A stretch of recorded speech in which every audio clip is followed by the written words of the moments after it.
नमस्कार मित्रों, आप सभी का स्वागत है मेरे YouTube चैनल पे। आज हम लोग बात करने वाले हैं बीपीएससी टीआरई 2023 के क्वेश्चन पे, जो कि सेट ए से लिया गया है। सेट ए का क्वेश्चन नंबर है 42। बहुत से बच्चों को प्रॉब्लम था। इवन मैंने भी इस वीडियो में, जो आपको पिछले वीडियो में बताया था, उसमें एक प्रॉब्लम आ गया था। हम लोग ज्यादातर लोग ये सोच रहे थे कि इस वीडियो को क्लेम करना है, लेकिन मानना पड़ेगा बीपीएससी को, जिसने ये क्वेश्चन नंबर 42 सेट किया है। ये काफी ट्रिकी क्वेश्चन है। ट्रिकी क्वेश्चन के मतलब पूछा कुछ और जा रहा है और पहुंचना कहीं और है हम लोगों को। तो आप प्रश्न देख रहे होंगे कि तीन बिंदु दिया गया है यहाँ। बिंदु ए, बी और बिंदु सी, और इनकी निर्देशांक दी गई है, इनकी कोऑर्डिनेट दी गई है, और बोल रहा है कि एक त्रिभुज है और त्रिभुज का आपको क्या बताना है। पूछा जा रहा है कि कौन से प्रकार का त्रिभुज है। तो अगर आप हल करेंगे तो आपको एक कंफ्यूजन सा अराइज होगा इसमें। देखिए, हम ड्रॉ करते हैं एक ट्रायंगल, एक त्रिभुज हमने बना लिया है। बिंदु ए, बिंदु बी और बिंदु सी।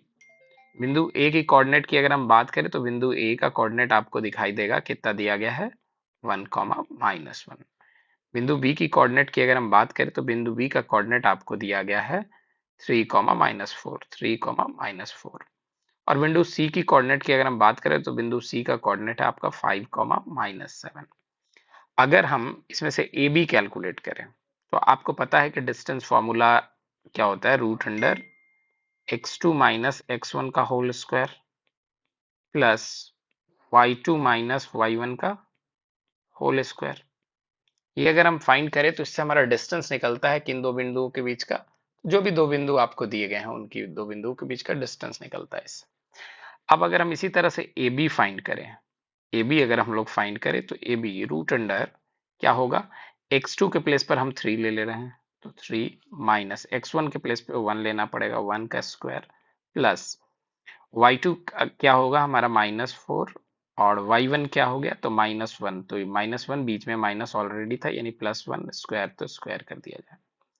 रूट अंडर आप देखेंगे तो 3 में से 1 लेस करने पे 2 आएगा, 2 का स्क्वायर हम करेंगे तो 4 आएगा, और ये आपका आ जाएगा -3। -3 का स्क्वायर जब आप करेंगे तो 9 आ जाएगा, तो ये रूट अंडर कितना हो जाएगा, 13 हो जाएगा। 13 का रूट नहीं निकाला जा सकता, इसलिए इसको इतना ही छोड़ेंगे। अब हम BC फाइंड करेंगे, तो BC फाइंड करने के लिए सेम वही काम करेंगे। x2 में से x1 को घटाएंगे, यानी 5 - 3 करेंगे, स्क्वायर करेंगे प्लस अभी क्या करेंगे, y2 में से y1 घटाएंगे, यानी -7, बीच में माइनस साइन, और ये हमारा -4 है तो ये हो गया +4 का स्क्वायर।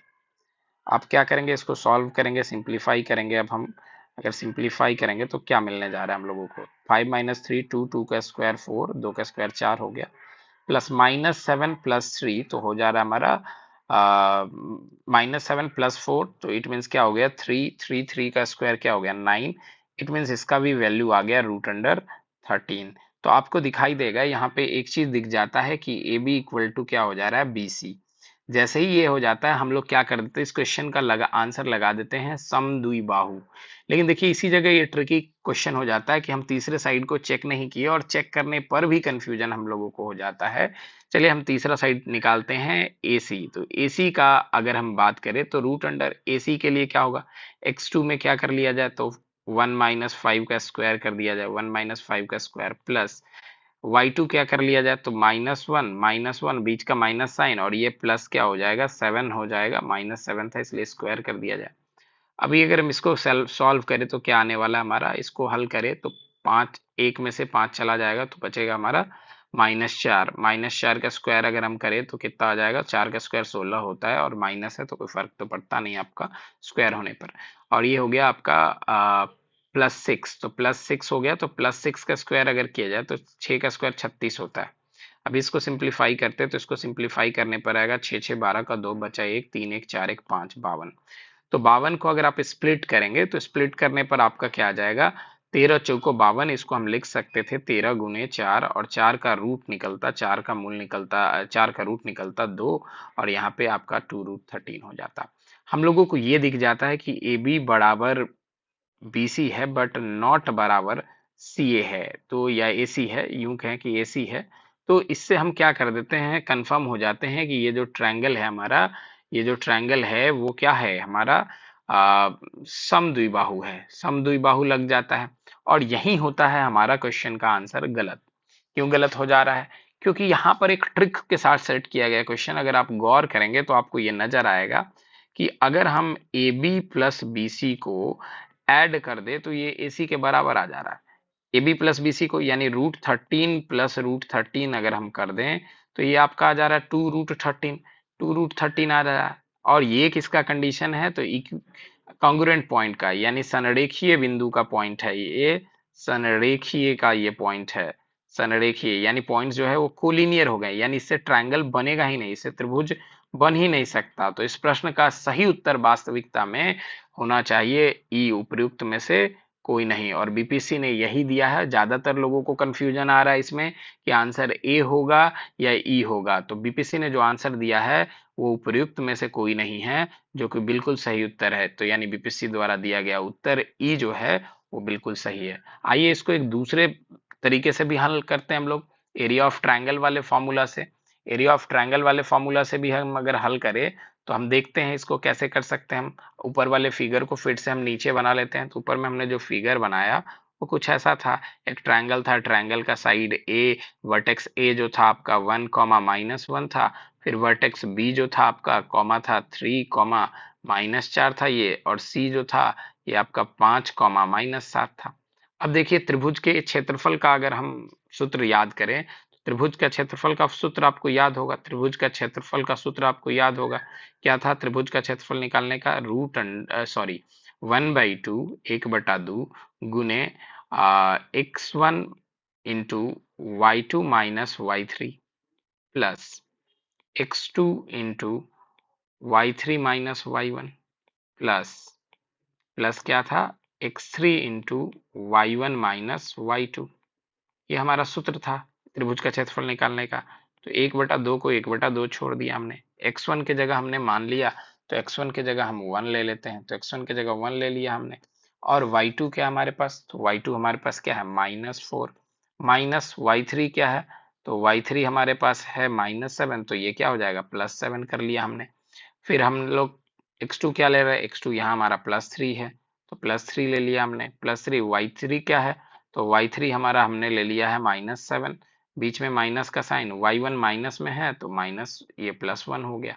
प्लस x3 क्या हो गया? तो x3 हो गया 5। y1 क्या हो गया? तो y1 है हमारे पास y1 क्या है हमारे पास? y1 -1, तो -1 बीच का माइनस का साइन। और फिर क्या है? y2 क्या है? -4, तो बीच +4 हो जाएगा। अब इसको सॉल्व करें हम लोग तो 1/2, तो 1/2 रह गया। 1 से इंटू करने पे तो कोई फर्क पड़ता नहीं। 7 में से 4 गया 3, तो ये आ गया 3 प्लस 7 में से 1 चला गया तो आया 6, -6 और इंटू 3 तो माइनस क्या हो जाएगा? माइनस हो गया हमारा 18, -18 प्लस अभी क्या हो जाएगा? +3 और इंटू 5 तो क्या हो जाएगा? +15। अभी देखिए इसको, तो 1/2 और 3 -18 +15, तो आप देखेंगे कि ब्रैकेट के अंदर का टर्म जो है कैलकुलेट होके क्या आ जाएगा? 0 आ जाएगा। यानी इस त्रिभुज का क्षेत्रफल ही 0 आ जाएगा। यानी बिंदु त्रिभुज का निर्माण ही नहीं करेंगी। बिंदु, तीनों बिंदु क्या होंगी? एक ही रेखा पर होंगी, यानी संरेखीय होंगी, संरेखीय होंगी। यानी इस प्रश्न का उत्तर इनमें से कोई नहीं जो बीपीएससी ने दिया था, इनमें से कोई नहीं वो क्या है? सही है। हालांकि जरूरी नहीं कि हम इतना लेंदी कैलकुलेशन करें, तो चाहे तो हम इसको शॉर्टकट एक ट्रिक से भी बना सकते हैं। कैसे ट्रिक से बना सकते हैं? तो ट्रिक से बनाने के लिए कुछ नहीं करना है आपको, सिंपली एक दूसरा तरीका सीखते हैं हम लोग। ट्रिक से बनाने के लिए हम एक दूसरा तरीका सीखते हैं। दूसरा तरीका क्या कर सकते हैं हम लोग? हम लोगों को क्या करना है, इसका कोऑर्डिनेट लिख लेना है। कोऑर्डिनेट क्या है भाई? तो 1, -1। दूसरा कोऑर्डिनेट क्या है? दूसरा कोऑर्डिनेट है हमारे पास 3, -4, 3, -4। तीसरा कोऑर्डिनेट भी लिख लेना हम लोगों को। तीसरा कोऑर्डिनेट क्या है हमारे पास? तीसरा कोऑर्डिनेट हमारे पास 5, -7। क्या करना है हम लोगों को? इसके बाद इसके एक कोऑर्डिनेट को, किसी एक कोऑर्डिनेट को 0 कर लेना है। तो 0 करने के लिए क्या करेंगे? हम यहाँ कर ले रहे हैं -1 और यहाँ कर दे रहे हैं +1। तो आप देखेंगे -1 और 1 को जोड़ने पर आपको 0 आ जाएगा। तो ये 0, 0 हो गया। इसमें भी सेम चीज करेंगे, -1 +1। सेम जो यहाँ था, एक कोऑर्डिनेट को बेसिकली 0 करना था हम लोगों को, एक निर्देशांक को 0 करना था। और 0 करने के लिए जो हमने एक के साथ किया वही सब के साथ करेंगे। तो यहाँ पे क्या आ जाएगा? 3 में से 1 घट जाएगा तो आपका आ जाएगा 2। फिर 4 में एक जुड़ जाएगा, चूंकि वो माइनस में है तो ये क्या आ जाएगा हमारे पास -3। और फिर इसमें भी अगर हम वही करें -1 + 1, तो -1 हो जाने से ये क्या आ जाएगा, 4 में से एक, सॉरी 5 में से एक कम हो जाएगा तो आएगा 4। और फिर क्या हो जाएगा, 7 में एक जुड़ जाएगा तो क्या आ जाएगा आपका, -7 में एक जुड़ जाएगा तो आपका आ जाएगा -6। अब देखिए यहाँ पे क्या करते हैं, यहाँ पे यही एक ट्रिक काम करता है ये, एक कोऑर्डिनेट हमारा 0 हो गया। फिर क्या करना है हम लोगों को कि बाहर वाले को बाहर वाले के साथ गुना कर लेना है, अंदर वाले को अंदर वाले के साथ गुना कर लेना है। तो बाहर वाले को बाहर वाले के साथ गुना करें तो क्या आ जाएगा, 6 दूनी 12, -12 प्लस, अब क्या हो जाएगा, माइनस करना है हम लोगों को, प्लस हो गया हमारा ये। अभी क्या हो जाएगा आपका, 4 × 3 = 12, 4 × 3 = 12 जो है आपका, ये माइनस में था इसलिए क्या हो गया, फाइनली प्लस हो गया। और इसको जोड़ने पर 12 + 12 0/2 करना होता तो 0/2 क्या हो गया, 0, यानी एरिया क्या हो गई, 0 हो गई। हम लोग क्या करते हैं कि इन दोनों को गुना करके लिखते हैं, फिर इन दोनों को गुना करके लिखते हैं और दोनों का अंतर ले लेते हैं और 2 से डिवाइड करते हैं। तो 12 - 12 क्या हो गया, 0 हो गया। और 0 को हमने 2 से डिवाइड कर दिया, यानी फाइनली आंसर क्या हो गया, 0 हो गया।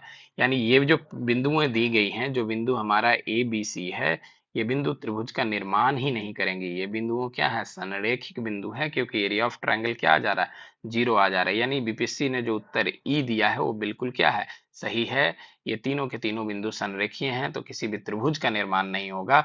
जबकि अगर आप देखेंगे ऊपर की ओर तो आपको देखने से शुरू में लग जाता है कि एक समद्विबाहु त्रिभुज है। तो ज्यादातर स्टूडेंट ने ये गलती की है कि समद्विबाहु लगाई है और ये कंफ्यूजन अराइज हो जाता है। तो इसलिए इसका करेक्ट आंसर क्या है, आपका ई है। थैंक यू, मिलते हैं हम लोग अगले वीडियो में।